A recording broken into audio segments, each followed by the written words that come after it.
Greetings and welcome to Camp Kulaqua's Wildlife Sanctuary. My name is Keith Nelson and we're going to take you on a tour through our animal haven and sanctuary. And by that, what I mean is the animals that you're about to see here cannot be released into the wild. They would not survive in the wild. In fact, they will probably outlive their wildlife expectancy right here at Camp Kulaqua. These animals were born in captivity. We do not trade or try to breed them. We're just giving them a home, the best possible home for the rest of their days. And in fact, we're moving into a sanctuary model whereby we're allowing open air enclosures and habitats as far as the law allows for us to do, animal by animal, as you're going to see as we go through here. This has created an amazing abundance of animals, and it's our responsibility as stewards of the earth to take care of them and do the best we can. Come along and let's see what we've got today. So our first animal up is Gertie. Gertie's our black-handed spider monkey here, and she's not cooperating with me. Come here. Gertie is 38 years old, which means she's already outlived her life expectancy for a wild black-handed spider monkey. They only live to be about 25 in the wild, and by the way, she's been here all of her life. This has been her home. She's very comfortable, she loves people and children, and these black-handed spider monkeys will live their entire life arboreal, in the trees, never even touching the ground, but maybe once or twice in their life. And in the wild, they will have their homes, their whole community in the trees, which means 2 to 30 of them living together. They will mate for life, and they will have a nice pack family unit. Gertie has a prehensile tail and can use it to climb and move swiftly, even at her older age. So she'd be like about a 95-year-old. There she goes with a whinny. They in the jungle in a very good, complex communication manner, and she's probably about 95 years old now in human years, and is still doing fantastic and well. All of our animals are under veterinarian care as well. So our next animals are probably many people's favorite. A lion and a lioness, Panthera leo, from the Serengeti and out in Africa, but these guys didn't come from Africa. They were born here in America in captivity. And they are brother and sister. This is Faith, the lioness, and Judah, the male lion with his big mane and proud look. And the two of them get along very well here in their open air enclosure. In fact, these guys eat a balanced diet of good, fresh meat every day. That keeps them healthy and regular, because what happens in the wild is they might eat a whole lot and then not eat for a while. And they have to hunt and then eat and forage and then eat, and the females of the pack would go out and do the hunting while the male waits. But here, they get fed every night. They get a very comfortable den that has heat in the winter and cooling in the summer, and plenty of water. They're under vet care as well. And if you look close on her front paws, you can still see her spots that she had from when she was a cub. And she still acts like a cub. She'll chase things and love to play. And he's just a big lovey-dovey teddy bear of a lion, but we don't go in there with them. It would not be safe. With their strength at about 400 pounds each, they don't even know their own ability in play, and they could cause some serious damage. But we love our lions, Faith and Judah. Our next animal I'd like to showcase is a real beauty. India is a female 8-year-old Bengal tiger. And Bengal tigers, as you know, come from India. And they're designed with their beautiful camouflage markings and stripes to blend into the bamboo and forest habitat that they're used to. They even have eye spots on the back of their ears, because tigers hunt from behind their prey. And so their theory is that if they've got their eyes facing backwards, they're not going to be jumped from behind. Yeah, India's chuffing with me, which is a form of big cat purring, which means it's a term of endearment and comfort. She has giant paws here and beautiful whiskers and golden eyes that can see well in the dark. She has her own swimming pool, a large open air enclosure here and bamboo hiding area. And India is well adapted for people in our sanctuary because she grew up being and loves people. But she's not held or touched people now because, again, like the lions, this Bengal tiger doesn't know her own strength. But she is a friendly creature, and God designed a real beauty and a very top apex predator when He designed this beautiful Bengal tiger. So our next friend is a bonnet macaque, and his name is Maynard. Bonnet macaques get their name because of the head has fur on top that looks like a hat. And he loves fresh fruit, as you can see here too. Fruit, nuts, seeds, grains, leaves, bamboo shoots. They live in packs in southern India, like in the old ruins of the temples. And they will fight to the death with these packs between each other. In different packs that close in, they'll defend their territory. And they will mate for life, and they will be very dedicated to their young. And bonnet macaques, or Macaca radiata, are very human-like in their look and features, with that nose, eyes, and ears. And this guy's kind of aggressive, has the strength of a couple men, and would love to get a hold of me and just rip my hand for fun and show his aggression. Sometimes he'll grab the front wall of his enclosure and shake it. Hey, big boy, you want another piece of apple? There you go, you're being nice. So you saw how he tried to grab me. If I look him in the eye, that means that I'm squaring off and I want to threaten him. You don't want to look macaques or some of the monkeys in their eye, because that means you're threatening them or challenging them. So I usually don't look him right in the eye and let him do his thing and wander around. Come here, May May. And sometimes he'll be nice and cooperate, and other times he'll just try to stab me and grab my finger like that. Oh well, that's a bonnet macaque for you. Crazy guy. Another friend here at our sanctuary is Poncho. And Poncho is a capuchin monkey, and just like people, you'll see different personalities in these monkeys. Where Maynard there was an aggressor, Poncho is a cuddler. Poncho just loves interacting with people in positive ways and loves the same thing, fruits and insects, even eats spiders. Should have called him a spider monkey, right? But Poncho also, with his prehensile tail, moves about quickly, and he's an older guy, probably about 12 or 13 years old. And in fact, Poncho's one that you're more familiar with, kind of like the monkeys you see maybe in the movies or the films where he's sitting on someone's shoulder or an organ grinder. And they make great pets, but you've got to have the right permit and license here. Like I say, these animals were born in captivity and come to us as confiscated by the state, and they know that we have a permit in different ways that they might come to us. And this guy, being Poncho, is one of our favorites, one of the keeper's favorites, because of his very quiet demeanor, calm activity, talks to us in a grateful manner when we give him his fruit. And the capuchin monkeys are doing very well. They come from South America, Central America, Colombia, in that region where the rainforest is. And so he's used to this jungly type environment here. Poncho, you want another piece? Yeah, that's a good boy. You're a sweetheart, you know that? Yes, you are. Our next friend is from Africa and the continent in Central Africa as well. This guy is a giant rodent. He's a big African crested porcupine, and Cuddles here is not a tree climber. He's not arboreal. He will stay on the ground, and he loves fruit and insects and berries, just like this little apple piece here. And he loves to attack it with his big incisors and teeth. Munch, munch. And he has thousands of quills, but he cannot shoot them like some myths or theories go.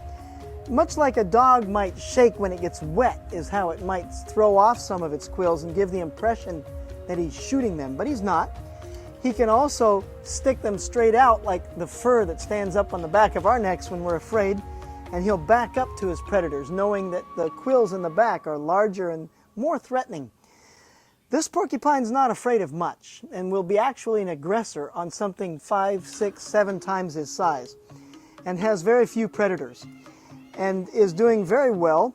This guy came to us as a baby as well, and was born in captivity and is used to us, but still likes to, he's looking for a handout and chewing on his enclosure. Cuddles has the ability to hide and blend in very well in the dark forests and on the forest floor, and he has claws for digging. So he might not be arboreal or tree climbing, but he can handle the earth and digging for insects and grubs just fine. You want to come cuddle with Cuddles? And now we come to my favorite. I suppose every animal lover has their favorite, but these two came to me recently on February 1 of 2020. And these two boys are local residents of Florida. You will find them in your backyard if you live in Florida, or anywhere pretty much in North America for that matter. They are not endangered, they're not threatened, but they are stealthy. And they live back here behind this white bamboo forest. We try to provide our animals at the Camp Kulaqua Wildlife Sanctuary with natural setting and a nice, quiet zone. And these woods and this bamboo forest provides just that for our friends. Let's go see who we've got. Here behind the bamboo forest are two male bobcats. Apache here, age 2, and his friend Bob. And they've gotten quite used to each other and love each other, don't you, Apache? And their markings are perfect for being the ideal stealth cat of North America. In fact, they directly register, which means their back feet step exactly where their front feet were. Lynx rufus, or the American bobcat as we find here, is large in number. In fact, there's an estimated 1 million of them living in the small state of Florida alone. So there's a good chance they're near your yard, or he's watching you intently with his golden eyes. They, like the tiger, have spots on the back of their ears. And there's a good chance, like I say, that they live near you or near your home, maybe 3 or 4 of them. They can cover 7 or 8 miles a day in their hunting, and they're largely crepuscular, which means, it's a fancy word, which means they hunt at twilight and dusk, sunrise and sunset. Now their favorite animal is rabbit or hare. They'll chase them down and live on them. But we feed ours fresh meat here, not rabbit, but probably chicken meat and others that we can get easily. And they're fed a balanced daily diet, and they get along well in this rather large area for just these 2 cats. Some of our cats we're building bigger enclosures for, and one day we might enlarge the bobcat's area as well. Now the bobcat has a little bobbed short tail, 3 to 5 inches, which is what gives them their name, like a bobbed tail. And they also have the ability to purr like your house cat, and if you listen you might hear them do that. Apache? Kitty, kitty, kitty, kitty. Yeah, you like that scratching, don't you, big boy? As you can tell, you're on a tour with the sanctuary that gets you closer in with the animals than you would if you were a guest. So really, by coming online here with us, you're getting a much more personal and up-close view. Our bobcats came to Camp Kulaqua here as guests because they were actually held illegally by some people originally. In fact, Bob, the bigger of the bobcats, was mistaken for a cat at the back of Winn-Dixie by a dumpster. And the cat lady brought him home and was surprised to learn what she had, and didn't realize she had a bobcat capable of growing 40 to 50 pounds like these big cats. Our next friends are 3 raccoons that came to us from someone that has housed them illegally as well. But they're used to people and friendly, and as you can see, they're pretty adept at climbing, and sometimes they get a little stuck. But they've got big claws for digging out logs and tearing at the logs for grubs and insects. And like the bobcats, they're a little bit crepuscular in that they like to hunt in the night, morning and evening especially. But they get the reputation of being mostly nocturnal. They're very tactile. That means they love to feel things with their paws, and you can see him sticking his feet in the water and hands in the water there. And the reality is that they feel their way through for the right texture, for food. Even though they can see just fine, when we feed them, they'll still use their paws to touch around and feel what's there to see which choice portion or morsel they want to eat next. So this is Huey, Louie, and Spencer that came to us here, 3 raccoons that live together. We've actually found 4 in here sometimes because some of the wild coons might want to come in and share their comfortable living, spoiled with water and food every day. Procyon lotor is their genus species, and they're common in America as well. And they can get illnesses like distemper or rabies, and that gives them a bad reputation. But if you keep your distance, they can be very fun to watch and amusing creatures that God made. So here you have a rare privilege to be able to come inside an actual enclosure here. In our sanctuary, we try to develop an area that is comfortable for the animal with the specific species in mind. What you're in right now, inside of, is the future home for our cougar, Hannah, which we'll show you in a minute. Hannah is currently and temporarily housed in an enclosure that is too small for her. But she is still very comfortable, and as cougars go, or mountain lions, they're the same creature, they can jump very high, so you can tell the fencing in here is a pretty good height, and behind us is a glass viewing area for the guests. Cougars, mountain lions also enjoy water, so we gave her a water feature here, some nice green verdant grass, and trees, and her own perching deck. She has her own den where she's fed and housed with a solid concrete ceiling where we put these animals during hurricanes or storms that might pass through the area. Very little is left to chance. A lot of thought and detail goes into it. We'll tell you more about Hannah the cougar when we get to see her on the other side. Hannah is about a 200-pound mountain lion. Interesting concept. People say things like Florida panther. You want to hold my hand, Hannah? Or panther. And there's no such thing as a panther in the world. Panthera leo is the genre for lions and Panthera for big cats. But it's usually a black leopard when they're thinking about a panther.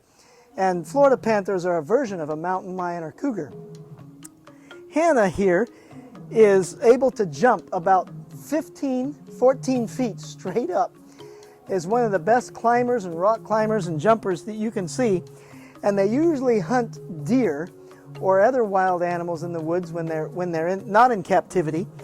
They love the water feature, and sometimes when we're cleaning her enclosure, she'll get in front of the hose and love to be sprayed, so we built that into her new enclosure.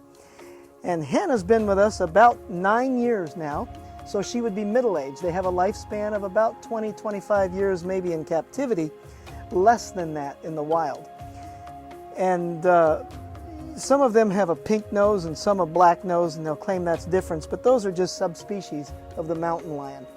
And they range all over in North America, from Colorado all the way up in through California, Oregon, and Washington. And she will have her own beautiful protected den and new home, won't you, girl? Hannah loves visitors. Come on by and see her. Another favorite here behind me that you can hear vocalizing are the male black spider monkeys. You can tell they're male because of their white front, and George here, that's most vocal behind me, is the nice one. He's clamoring for attention. George, you want to hold my hand? Yeah. George's prehensile tail will come down and he'll grip me and hold my hand. But his buddy over here, Zoe, just like there's different human personalities, like we talked about earlier, he'd rather rip my hand off. He's a bit more of the aggressor. And George, the sweetheart. Both of these boys are in their late 30s, and they're getting older as well. And they're doing very well, strong and health-wise. Now, these guys are the protectors of the forest. Remember, they live in the trees, arboreal. They'll go up in the tree when there's a predator coming by, and they'll find a broken limb or branch or maybe a fruit, and they'll throw it down to try to scare away the would-be invader. And they'll do that with some of the toys that we have in here, too. Their prehensile tail, they can sling their whole 10, 15 pound body weight on it, maybe even more. Zoe here looks like he's got a little better weight than that. He's getting to be like me. And Zoe and George came to us. They've lived here their whole lives, came to us as well as captive animals that have to be in captivity. Now the advantage there is they'll outlive their wild counterparts, and they'll also enjoy a lot of visitors and guests and fun interaction with people like you that might come through. You can see the ease at which he moves around. He can be eating with one hand, moving along the enclosure quickly and easily, and they'll prefer to spend their entire life off the ground. But of course they come down to where we humans are to interact, to feed, and to get to know people. And they have a whinny or talk, just like Gertie did, with a short whinny and a greeting. And sometimes they'll touch something and then immediately smell it. That gives them the information and a memory bank. And they'll remember me the next time I come. Was I kind? Did I treat them well? And they build that smell-odor relationship there. Won't you, big boy? Yeah, you're a sweetheart, George. Thanks for coming. So our next friend here is one that gets to roam free, not all over the wildlife sanctuary, but all over the camp indeed, if he likes. And that's our India blue peacock. Now the males are called peacocks and the females are called peahens. And he spends his time looking for a peahen in here, and he thinks that the tortoise, which is this enclosure here, is his friend. And yeah, he's going to run from me tonight, but royalty usually has these guys, and they love to show off. It was a status symbol for wealth or for income. And they're beautiful birds. They're noisy birds, and they make a great warning system in here if anything goes wrong for us. And this male is probably about 7 or 8 years old, has been here a while, and his name's Kevin. And Kevin here is a delight for the campers and the people to see because he just adds a touch of beauty here, even though he's not endemic, does not belong in Florida. He is a unique creature, and one of God's most beautiful. When he fans that out in full array, which he has the full array now, they lose it every year and grow it back each year. And so God has created a marvelous creature when he made the peacock. So our next friend here is an African sulcata tortoise, weighing probably well over 150 pounds with solid muscle. This guy looks like he's a tank. He's pretty tough. He can feel through his big shell. And he's 90 years old. His name's Gomer. They can live to be 140, so he'll probably outlive us. And the truth is that this guy's a great digger. And in Africa, where they come from, in Central Africa, they dig burrows down in the sand to keep cool. And the males will fight to the death. That is, if they want competition for a female, the winning male will flip the losing male over on his back and leave him to die.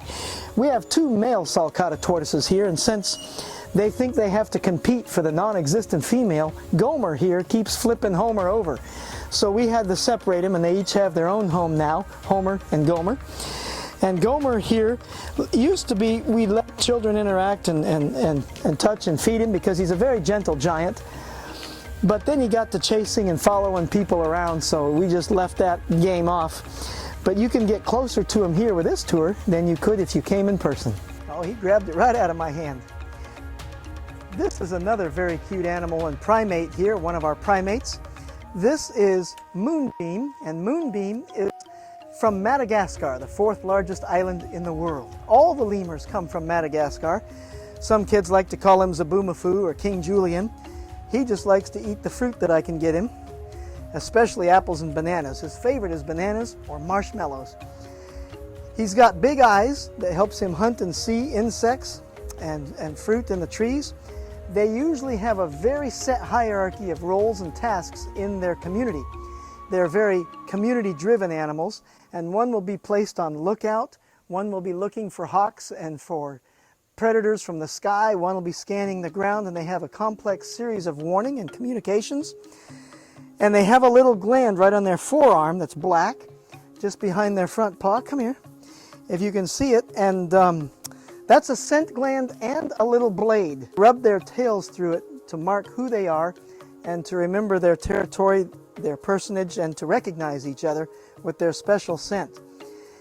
These guys are very arboreal. They're better suited for climbing. On the ground, they're kind of awkward and kind of jump and move along, but in the trees, they move effortlessly. Now, their tail isn't prehensile, but they use it for balance in jumping and climbing. And, of course, for beauty and impression, kind of like the peacocks do. They have very, very sharp teeth, and they can bust open nuts with those teeth or peel out bark looking for insects. We're really glad that Moonbeam's part of our family here. Mocha is a 700-pound cinnamon black bear, ranging from Mexico to Canada and all over North America. Mocha stands at almost 4 feet high when he's on all fours, but he can stand up on his hind feet closer to 9.5. This isn't your typical backyard chain link fence that we use. We want it to be chain link partly because it gives them that open air without trapped feeling and good visibility for our guests, but also a lot of tensile strength. This is 9 gauge, and 9 gauge chain link can take quite a hit. And this big boy here, he's not interested in getting out. He just loves to be fed dog food, meat, berries, fruit, biscuits, waffles, pancakes, and anything that our people at the cafeteria don't eat, he might enjoy too. He's an omnivore, which means he'll eat just about anything. They love the fish, and they love their chicken or beef as well, but mostly berries, marshmallows, and maybe even some chocolate if someone lets him have it. Isn't that right, Mocha Boy? He's very, very soft. He likes to actually hibernate some. Even though it's Florida, he thinks it's cold, and he'll go in and make a nest of hay and stay in there for a couple, 3 months. And now he's coming out. Here it is May, so he's losing a lot of his fur, getting cooler, and he'll hang out in his own private swimming pool and sun deck. Mocha has incredible strength. With one swipe of her claw, she can rip open an animal carcass that it might come across in the wild, or even the bark off a tree, or even shred an old log very easily, looking for grubs with those claws. Isn't that right, Mocha Boy? You're a cutie. Yes, you are. Mocha's another favorite, but Mocha likes to hide out a lot, so it's a real treat that you can get to see him, right up close here, and you can hear him breathe. He's smelling as well, like the monkeys do, to get that scent and to know that person. And he thinks I have a treat for him. I should have brought you a treat, Mocha. All right, say goodbye, Mocha boy. Thank you for joining us on this tour of Camp Kulaqua's Wildlife Sanctuary.